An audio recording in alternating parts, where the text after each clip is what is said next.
9:25 de la mañana, a la hora en todo el país. Bueno, decíamos que el presidente Javier Milei estará anunciando en cadena nacional esta noche lo que va a ser el proyecto de modificación que enviará al Congreso de la Nación para justamente cambiar la Carta Orgánica del Banco Central. Para entender qué es la Carta Orgánica del Banco Central, para saber cuáles son las propuestas que impulsa el Gobierno Nacional, tenemos en comunicación telefónica a un especialista, a un licenciado en Economía, recibido en la querida Universidad Nacional de La Plata, es investigador y también director del Centro de Investigación en Economía Política y Comunicación. Estamos hablando de Gerardo De Santis. Gerardo, muy buen día. Martín Casañas en 221 Radio te saluda. ¿Cómo andás? Martín, buen día. Bien, todo en orden, por suerte. Me alegro, Gerardo. Bueno, contanos un poco a nosotros, a la audiencia, primero, ¿qué es la Carta Orgánica del Banco Central? Y vendría a ser como el estatuto de una sociedad, como de un club, el estatuto de una sociedad civil sin fines de lucro, o sea, la norma, o el estatuto de la universidad. Sí. O sea, el marco normativo general de funciones y obligaciones que una institución tiene. En este caso se llama Carta Orgánica del Banco Central, en el caso del Banco Central. El Banco Central, un poquitito de historia para tener el panorama, Sí. Se fundó en 1935, en aquel momento había un gobierno conservador, fraudulentamente electo. Ese gobierno crea el Banco Central mixto, público-privado, y lo crea básicamente para tomar medidas que atenúen el impacto de la crisis de 1930 en la Argentina. En general hizo varias intervenciones. El Estado intervino con varias cosas en ese momento, por ejemplo el Pacto Roca-Runciman del 32, la creación de la Junta Nacional de Grano y de Carne del 33 y la creación del Banco Central del 35. En general todas esas medidas fueron de intervención del Estado, pero en contrario a lo que se cree comúnmente, esas instituciones y esas acciones se hicieron para favorecer a los sectores más poderosos de la sociedad argentina, o sea, a los exportadores y productores agropecuarios pampeanos. O sea, el Banco Central trataba de establecer un valor del dólar relativamente alto para que las exportaciones rindiesen más, pero eso provocaba que los precios del pan y de la carne en el mercado interno argentino también fuesen altos y caros.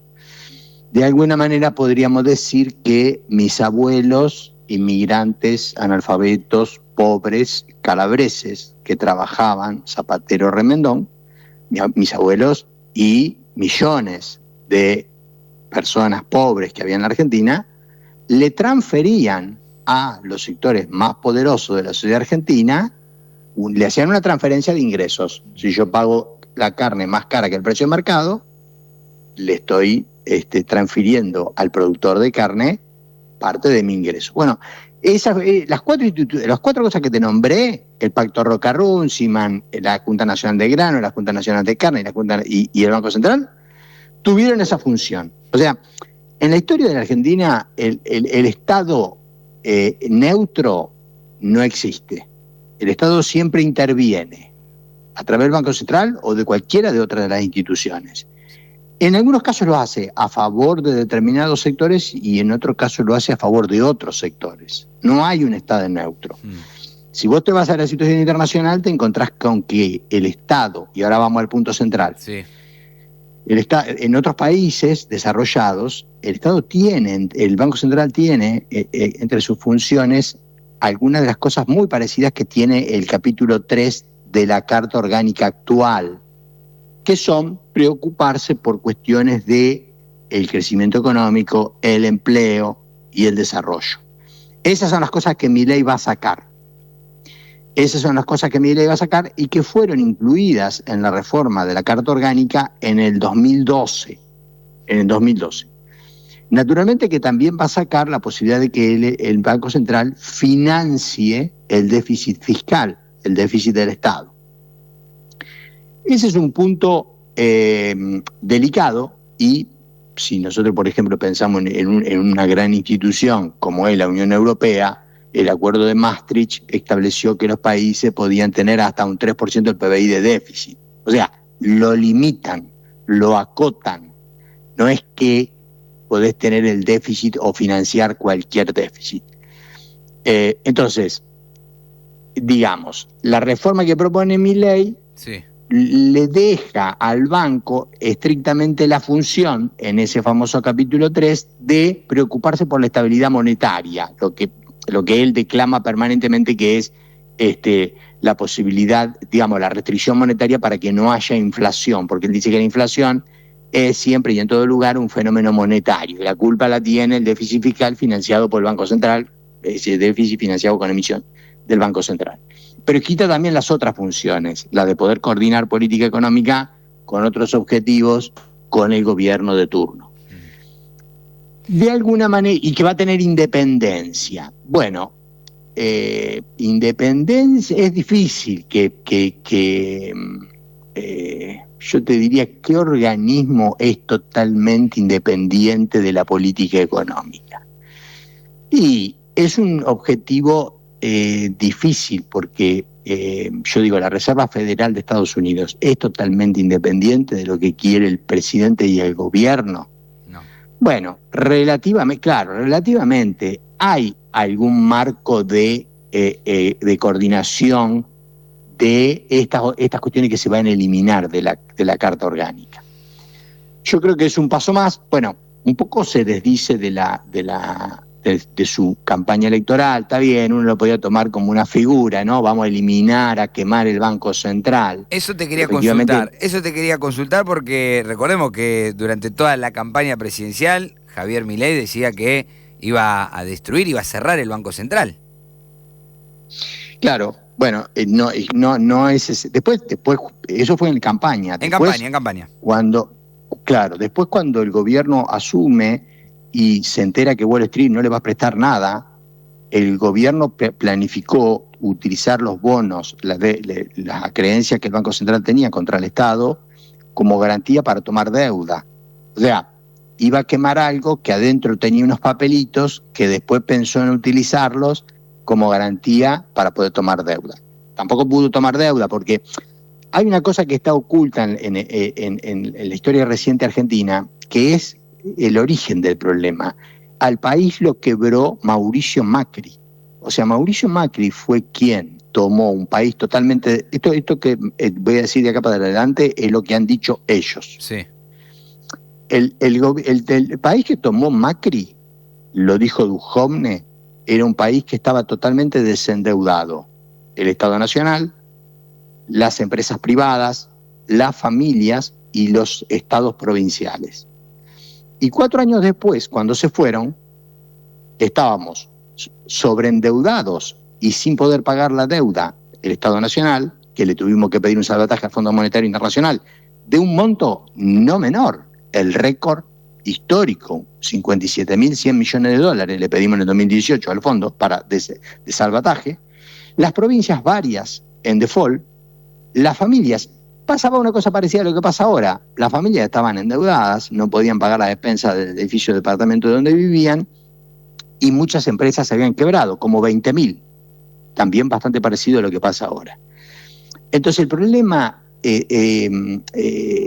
digamos, el problema grave que le queda a la Argentina es a partir de la gestión de Macri. Sí. Bueno, y el que tomó toda esa deuda casualmente es el actual ministro de Economía, el que tomó la deuda en el gobierno de Macri. Luis Caputo. Entonces, que es Caputo. Sí. Es Caputo. Que Caputo es un ex empleado del JP Morgan, como también también los funcionarios del Banco Central lo son. Entonces ahí te podés pensar a preguntar, bueno, pero ¿son independientes de quién estos funcionarios? ¿Para quién juegan?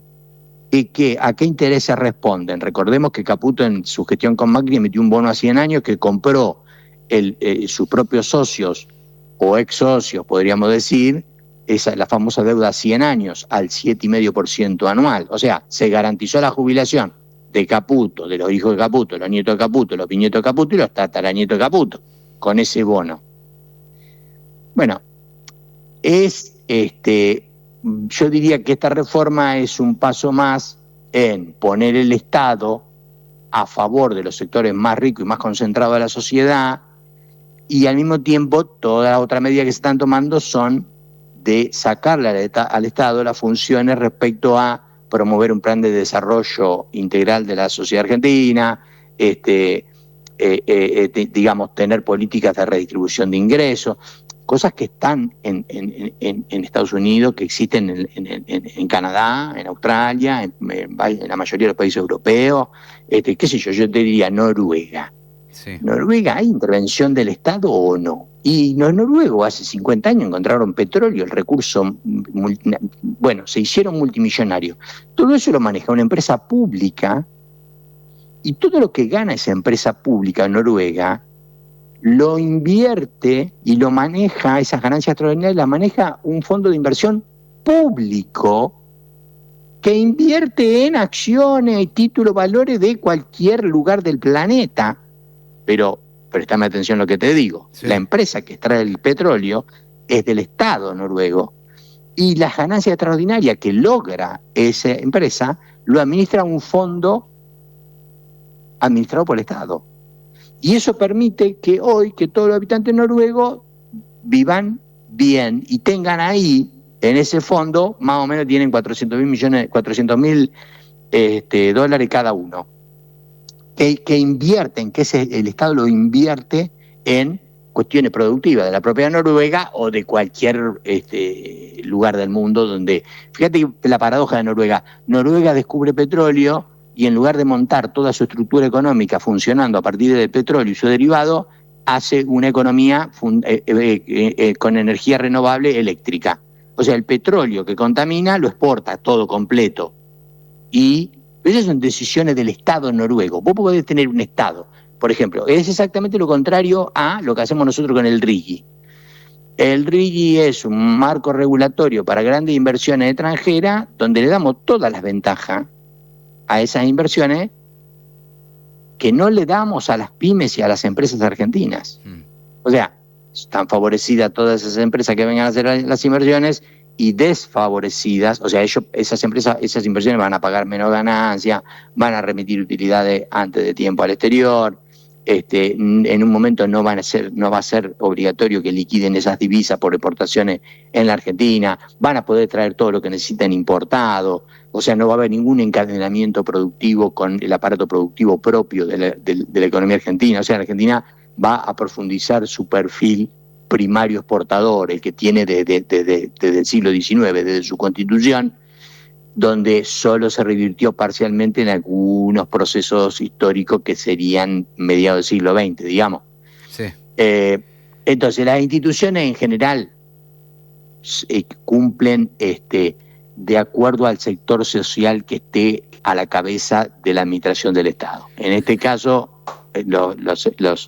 quienes están apoyando a Milei son los sectores más poderosos de la sociedad, lo que podríamos llamar la burguesía argentina, extraña burguesía argentina, que fíjate vos, por ejemplo, uno de los representantes más importantes, Galperín, que recibe un subsidio del Estado, es un planero, pero al mismo tiempo su empresa se radica fiscalmente en Uruguay, claro, para no pagar los impuestos en la Argentina. Sí. Entonces, cuando vos empezás a repasar la historia argentina, son en la mayoría de los... Se habla de los 70 años, los culpables de los 70 años. Cuando vos repasás la historia argentina, te encontrás que el Estado tuvo a favor de los ricos y en contra de los pobres casi siempre en los 200 años de historia que tenemos. Pero eso no está... Yo, mirá, acá te paso a una recomendación. En pandemia me grabé todas las clases, están en el canal de YouTube de CIEPIC que vos nombraste. Así que el que quiere entender todo esto, cómo funciona, explicado de lo más elemental y hacia cosas más complejas como esta última que estamos hablando, porque por ahí hay cosas que son difíciles de entender, están en el canal de YouTube del CIEPIC, ponen CIEPIC en YouTube, C y latina E, P, Y, C, Y ahí hay un montón de cosas, porque nosotros siempre el canal de YouTube lo usamos como un instrumento pedagógico más. Hay un montón de notas que me han hecho, pero básicamente lo más importante que tiene es que tiene una lista de reproducción, que es mi curso de introducción a la economía. Entonces, el que quiere entender economía desde lo más elemental y lo más simple, a cosas tan profundas como cuestiones como la deuda externa, yo digo, ¿qué reforma va a hacer? ¿Va a prohibir la reforma que va a hacer Milei que el Estado se endeude? No va a prohibir que tenga déficit el Estado, va a prohibir que lo financie el Banco Central. O sea, el déficit lo vamos a tener que financiar con endeudamiento. ¿Por qué no prohíbe que la Argentina no se pueda endeudar externamente?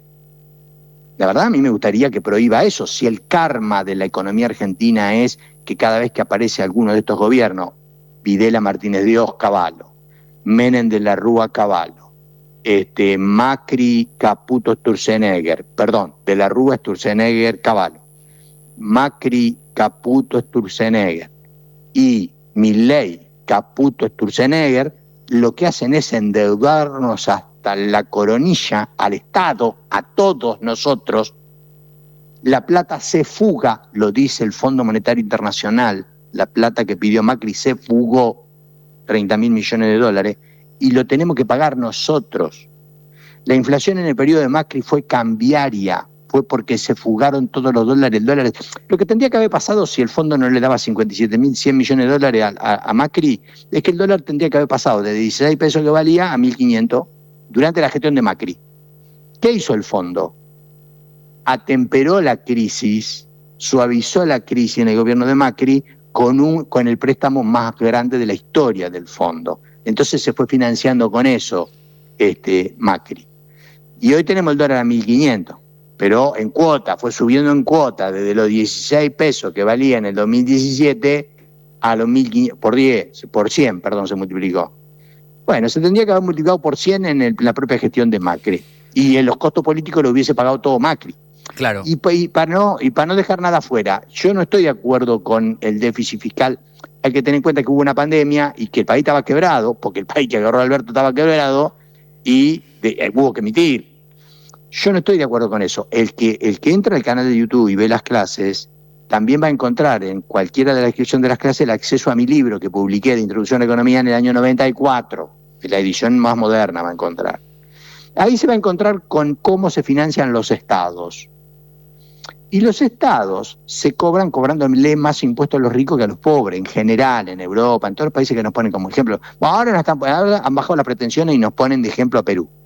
Pero antes nos ponían de ejemplo a Canadá, a Australia. ¿Por qué no somos Canadá? ¿Por qué no somos Australia? Ya bajaron la expectativa y ahora quieren que seamos como Perú. Bueno, no, yo quiero ser como era la Argentina hace 50 años atrás, antes que llegara Videla.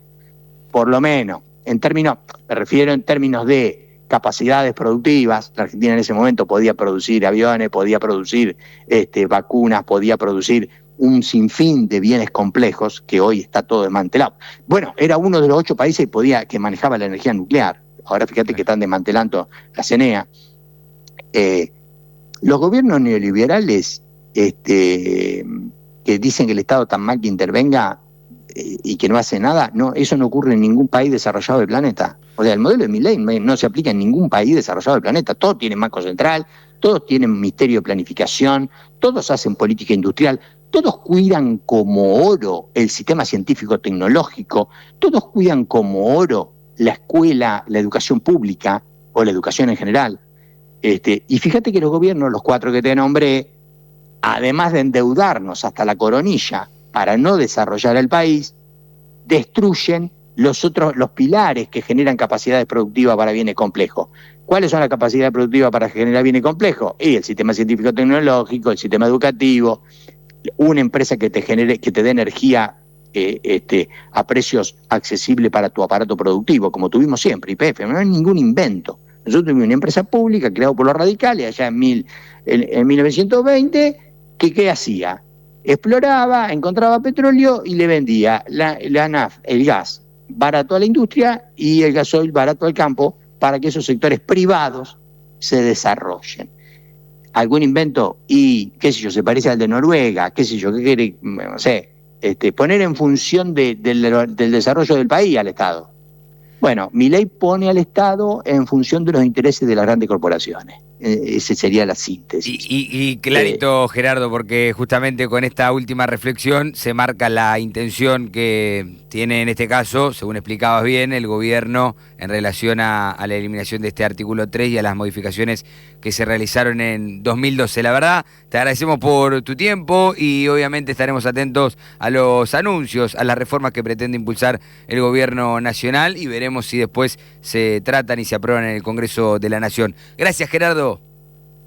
Gracias a ustedes por llamar, siempre muy amables, muy atentos. Buen día. Muy amable. Hasta luego. Ahí estaba la palabra de Gerardo.